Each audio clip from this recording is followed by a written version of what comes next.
Hello friends, मैं doctor Dwarka. दोस्तों, 4 biological drive ऐसे हैं जो व्यक्ति के जीवन के लिए बेहद ज़रूरी है। उन 4 बायोलॉजिकल ड्राइव की अगर अपन बात करें तो hunger, thirst, sleep and sex. दोस्तों, जहाँ तक अपन हंगर की बात करते हैं तो एक व्यक्ति को जब भूख लगती है तो उसको भोजन बेहद ज़रूरी हो जाता है। और एक व्यक्ति बिना भोजन के एक लिमिटेड टाइम तक ही रह सकता है। कुछ लोगों की लिमिट 2 दिन की होती है, किसी की 4 दिन की होती है, किसी की 10 दिन की होती है, किसी की 20 दिन की होती है और किसी की 1 महीने होती है। लेकिन इस लिमिट के बाद, जितनी भी लिमिट होती है, उस लिमिट के बाद व्यक्ति की सेल्स अपने आप को बर्न करने लगती है, खाने लगती है। ये कहा जा सकता है कि वो अपने आप को खाने लगती है। और एक स्थिति आ जाती है कि व्यक्ति बिना भोजन के उसकी डेथ की नौबत आ जाती है। डेथ भी हो सकती है, डेथ हो जाती है। अगर यही स्थिति अगर हम थ्रस्ट की बात करें तो बिना प्यास के एक स्थिति आती है कि हर व्यक्ति की अपनी कैपेसिटी होती है और उसके बाद जब उसको भोजन नहीं, पानी नहीं मिलता है तो उसकी डेथ की नौबत आ जाती है। ठीक यही स्थिति स्लिप की ड्राइव में होता है कि व्यक्ति को जब पनिशमेंट देने के समय बहुत से बार ऐसा होता है कि उसको बिना नींद के रखा जाता है या उसको जगाए रखा जाता है। तो वो स्थिति ऐसी होती है कि उसका ब्रेन एक स्थिति में आकर के पैरालाइज्ड हो जाता है। विदाउट स्लिप के, नींद के बिना वो पैरालाइज्ड हो सकता है या उसकी डेथ हो जाती है। और ये बात अगर अपन चौथे ड्राइव की बात करें तो वहाँ ये थोड़ा सा इसकी स्थिति अलग हो जाती है। अगर हम सेक्स की बात करें तो व्यक्ति जो है बिना सेक्स के जिंदा रह पाएगा या नहीं, ये देखने की बात है। और आज यही हमारा इस वीडियो का टॉपिक है। तो why sex is important, sex क्यों इम्पोर्टेंट है। तो जिंदा रहने के लिए तो सेक्स की बेहद हम कहें कि ज़रूरत है या सेक्स किए बिना व्यक्ति मर जाएगा, ऐसा कुछ नहीं है। ये एक सबकॉन्शियस माइंड में पैटर्न बना है जो कई लाखों साल से, जब से मानव सभ्यता शुरू हुई है। चार्ल्स डार्विन में भी इसके विषय में बहुत सारे थ्योरीज दिए और उसके बाद लगातार थ्योरीज आती चली जा रही है। तो ये व्यक्ति के जिंदा रहने के लिए, व्यक्ति को जिंदा रहने के लिए सेक्स की कतई ज़रूरत नहीं है। लेकिन व्यक्ति से जुड़ी हुई और सामाजिक प्रक्रियाओं को और जो है व्यक्ति की स्वयं की बायोलॉजिकल एक्टिविटीज़ को जारी रखने के लिए इस ड्राइव की पूर्ति होना ज़रूरी है। तो व्यक्ति को जिंदा रहने के लिए कोई ये कह दे, हमने कभी एक नहीं सुना नहीं पढ़ा कि एक व्यक्ति बिना सेक्स के 15 दिन बाद एक्सपायर हो गया या उसकी डेथ हो गई या कुछ और इसी तरह की बात है। तो ये हमने कभी नहीं पढ़ी, क्योंकि बहुत सारे ऐसे जो आध्यात्मिक लोग हैं वो इसके बिना जीवन भर रह जाते हैं या अपनी इस तरह की जो एनर्जी है या इस ड्राइव की जो एनर्जी है इसको और डाइवर्ट कर देते हैं और दिशाओं में लगा देते हैं। तो उन्हें इस ड्राइव की ज़रूरत महसूस नहीं होती है। लेकिन क्योंकि ये ज़िंदा रहने की ज़रूरत नहीं है, ये एक इससे जुड़ी हुई और एक्टिविटीज़ है, उनको ये थोड़ा सा इफ़ेक्ट कर सकता है या उनको प्रभावित कर सकता है। और उन एक्टिविटीज़ के प्रभावित होने से व्यक्ति का जो है बॉडी की जो बॉडी क्लॉक है या बॉडी एक्टिविटीज़ हैं, जो जनरली बायोलॉजिकल एक्टिविटीज़ होती हैं बॉडी में, वो इससे प्रभावित हो सकती है। और अगर हम उनकी बात करें तो बहुत सारी ऐसी एक्टिविटीज़ हैं जिनकी हम इस टॉपिक में डिस्कस करेंगे। लेकिन उससे पहले मैं आपको ये ज़रूर कहूँगा कि मेरे इस वीडियो को आप अगर देख रहे हैं तो आप अपने कमेंट ज़रूर दीजिएगा। और मेरे इस चैनल पे जो भी व्यक्ति नया है, जो भी मेरा मेंबर यूट्यूब मेंबर नया है, वो इसको सब्सक्राइब करें एंड बेल आइकन ज़रूर प्रेस करें। तो दोस्तों, जो सेक्स का ड्राइव है उसको पूरा करने के लिए व्यक्ति अपोजिट जेंडर के साथ अपनी एक्टिविटीज़ को, जो सेक्सुअल एक्टिविटीज़ है, उनको कंप्लीट करता है। और अगर वो नहीं भी होता है तो और अदर एक्टिविटीज़ के द्वारा इस सेक्स ड्राइव को पूरा करता है या इस तरह की जो बॉडी की जो डिमांड होती है उसको पूरी करने की कोशिश करता है और करते भी हैं लोग। एक एज के बाद हर व्यक्ति में, दोनों जेंडर्स में, चाहे वो मेल हो या फीमेल हो, अगर हम मेल की बात करें तो उनके टेस्टिस में टेस्टोस्टेरोन हार्मोन जो है वो सिक्रेट होने लगता है। और वो जब सिक्रेट होता है तो बहुत सारी चीज़ें ऐसी करने लगता है कि व्यक्ति के दिमाग में अपोजिट जेंडर के प्रति जो है अट्रैक्शन पैदा होता है और वहीं से फिर उसमें सेक्स की भावनाएं या फीलिंग्स आने लगती हैं। ठीक ऐसे ही जो है फीमेल की ओवरी में भी जो है एक एज के बाद, एक पर्टिकुलर एज के बाद उसमें जो है टेस्टोस्टेरोन का जो सिक्रेशन होता है एंड इसके बाद उसमें बहुत सारी फीलिंग्स ऐसी आती है कि उसको लगता है कि इस तरह की एक्टिविटीज़ होती होगी। तो वो उनकी क्यूरियोसिटी बनने लगती है। एक एज के बाद उनमें इस तरह की क्यूरियोसिटी बनने लगती है जो सेक्स के बाद ही ख़त्म होती है, जो इस सेक्स की एक्टिविटीज़ को कंप्लीट करने के बाद ही ख़त्म हो पाती है। तब तक एक व्यक्ति में क्यूरियोसिटी रहती है, वो बहुत सारी एक्टिविटीज़ में इन्वॉल्व होने लगता है, बहुत सारी कार्य ऐसे करता है जिसके बाद वो इस तरह की एक्टिविटीज़ कंप्लीट कर देता है।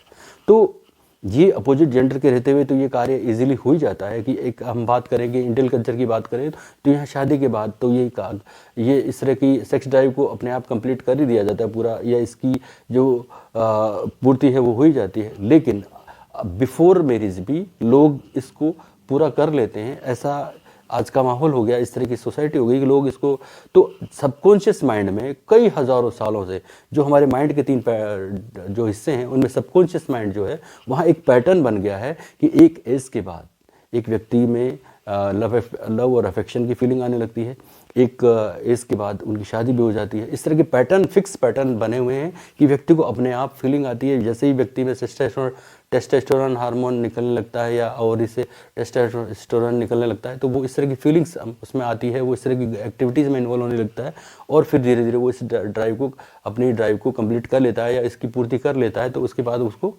थोड़ा वो अपने आप को उसको लगता है कि हाँ ये ड्राइव पूरा हो गया, तो इस तरह वो अपने ड्राइव को पूरा कर लेता है। लेकिन कोई ये कहे कि हाँ वो व्यक्ति इसकी अगर उसको पूर्ति नहीं हो रही है तो वो मरने वाला है, तो ऐसा पॉसिबल नहीं है, उसकी डेथ नहीं हो सकती इसके बिना। तो हम बात करते हैं फिर इसकी ज़रूरत किस लिए है। दोस्तों सबसे पहले बात तो एक एज के बाद जब ये हार्मोन न्यूरोट्रांसमीटर्स जब सिक्रेट होने लगते हैं तो ये बॉडी में बहुत सारी एक्टिविटीज़ करते हैं, बहुत सारी बायोलॉजिकल एक्टिविटीज़ को इफेक्ट करते हैं। उन्हीं एक्टिविटीज़ में ये होता है कि फीलिंग्स आती है, अफेक्शंस डेवलप होने लगते हैं और व्यक्ति जो है अपोजिट जेंडर के लिए थोड़ी फीलिंग्स आने की वजह से वो उसके प्रति अट्रैक्ट होता है और धीरे धीरे वो फ्रेंडशिप में बदल जाती है या शादी हो जाती है एंड इसके बाद वो इस ड्राइव को जो है अपने आप को पूर्ति कर लेता है। लेकिन इसके बाद अगर हम ये सोचें कि इसके बाद भी सेक्स की क्यों ज़रूरत है, तो ये दोस्तों इसकी ज़रूरत क्यों है। सेक्स करने के बाद अगर हम बात करें कि एक शादी के बाद जब व्यक्ति सेक्स कर लेता है, शादी हो जाती है, तो फिर भी सेक्स की क्या ज़रूरत है, तो हाँ उसके बाद ज़रूरत है। क्यों ज़रूरत है, क्योंकि सेक्स एक ऐसी एक्टिविटीज़ है, बायोलॉजिकल ऐसा ड्राइव है, ये ऐसा बायोलॉजिकल ड्राइव है जिसकी पूर्ति होने के बाद, क्योंकि ये न्यूरोट्रांसमीटर के बाद सिक्रेशन होने के बाद ये बहुत सारी एक्टिविटीज़ में इन्वॉल्व होने लगता है। तो जब व्यक्ति सेक्सुअल एक्टिविटीज़ कर लेता है या इस तरह की एक्टिविटीज़ कंप्लीट कर लेता है तो व्यक्ति का जो स्ट्रेस लेवल है वो कम होता है। नंबर 1, सेक्स की जो एक्टिविटीज़ है या ड्राइव को जब पूरा करता है व्यक्ति, तो जब तक वो नहीं करता है तब तक स्ट्रेस उसके माइंड में रहता है, तो करने के बाद स्ट्रेस उसका रिलीज हो जाता है, यानी कि स्ट्रेस का लेवल कम हो जाता है। व्यक्ति को नींद बहुत अच्छी आने लगती है। व्यक्ति को चूँकि ये न्यूरोट्रांसमीटर सिक्रेशन की प्रक्रिया होती है, इस प्रक्रिया के दौरान या इस की वजह से न्यूरोट्रांसमीटर सिक्रेट होने लगते हैं तो प्लेजर की फीलिंग आती है। एक व्यक्ति को अच्छा लगता है, किसी की तरफ अट्रैक्ट होना भी अच्छा लगता है, इसके बाद बात करना अच्छा लगता है एंड इसके बाद सेक्स की जो एक्टिविटीज़ है वो कंप्लीट करने के बाद और अच्छा लगता है। तो ये सारे जो है एक व्यक्ति में, जैसे हम बात करें कि कौन कौन से न्यूरोट्रांसमीटर है, तो उसमें सेरोटोनिन सिक्रेट होने लगेगा, हैप्पी हार्मोन उसको खुशी देगा, प्लेजर देगा एंड इसके बाद डोपामिन होगा और टेस्टोस्टेरोन होगा और इस तरह के जो न्यूरोट्रांसमीटर है वो सिक्रेट होने लगेंगे और वो व्यक्ति को प्लेजर का एहसास कराएंगे, जो कि टेस्टोस्टेरोन तो उसके लिए बहुत ही ज़रूरी हो जाता है कि वो उसकी फीलिंग आने लगती है उसकी वजह से। और जब डोपामिन रिलीज होता है तो व्यक्ति को वो हैप्पी या प्लेजर फील करता है, तो ये स्थिति हो जाने लगती है। अगर हम बात करें तो इस प्रक्रिया के बाद अगर फिजियोलॉजिकल इफेक्ट क्या आते हैं, तो व्यक्ति की इम्यूनिटी पावर बढ़ जाती है, व्यक्ति में उसका बीपी कंट्रोल लेवल पर चलता है और बैलेंस लेवल पर चलता है व्यक्ति में। और बहुत सारे जैसे डिजीज़ हैं, जब इम्यूनिटी पावर बढ़ जाती है तो बहुत सारे ऐसे डिजीज़ हैं जो कंट्रोल होते हैं, जैसे कि प्रोस्टेट से जुड़ी हुई बहुत सारी प्रॉब्लम्स जो है वो ठीक बैलेंस लेवल पर रहती है। अगर इसकी पूर्ति नहीं होती तो वो इम्बैलेंस होने लगती है।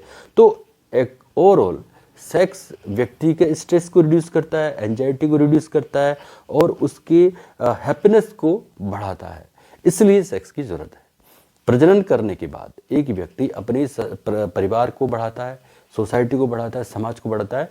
ये तो बहुत ही नॉर्मल सी बातें हैं जो हर व्यक्ति जानता है, लेकिन इसका जो व्यक्तिगत अगर हम इसका सोचें कि इसका क्या ऐसा नीड क्यों बन जाती है, एक पैटर्न तो सबकॉन्शियस माइंड में बना ही हुआ है। हर बच्चा जब बड़ा होने लगता है तो उसके माइंड में वो जो कार्य देखता है, सुनता है, समझता है, तो वो पैटर्न फिक्स हो जाते हैं। और इसी तरह का एक पैटर्न सेक्स ड्राइव से जुड़ा हुआ होता है कि हाँ ये भी एक कार्य है जो व्यक्ति में एक एज के बाद व्यक्ति को करना होता है और उसके बाद संतान उत्पत्ति होती है या वो रिप्रोडक्टिव सिस्टम को कंप्लीट करता है और संतानें और परिवार और सोसाइटी इस तरह बढ़ती है। लेकिन अगर व्यक्तिगत रूप से देखा जाए तो ये व्यक्ति में बहुत सारी चीज़ें चेंजेस करता है, जिसमें उसका स्ट्रेस, एंजाइटी ये तो रिड्यूस करता है और उसकी हैप्पीनेस को इंक्रीज़ करता है।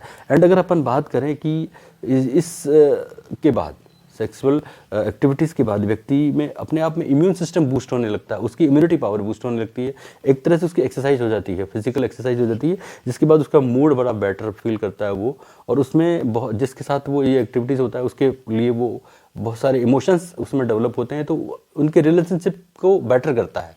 तो ओवरऑल एक व्यक्ति को ज़िंदा रहने के लिए तो सेक्स की ज़रूरत नहीं है, उसकी नीड नहीं है, लेकिन व्यक्ति के खुद के बायोलॉजिकल एक्टिविटीज़ को चलाए रखने के लिए, सोसाइटी के प्रोग्राम को चलाए रखने के लिए, और जो सबकॉन्शियस माइंड में बैठे हुए पैटर्न है, फिक्स पैटर्न है कि हाँ सेक्स जैसी कोई बात होती है, सोच सोच के व्यक्ति उसी दिशा में सोचता रहता है और वो प्रक्रियाएं करने की उसमें एक इच्छा शक्ति बनी रहती है, और वो उसको करके ही फिर कंप्लीट हो जाती है। तब उसको थोड़ा पता लगता है कि हाँ एक ऐसी एक्टिविटीज़ भी होती है, तब उसको रिलैक्स फील होता है, अच्छा लगता है, प्लेजर फील होता है।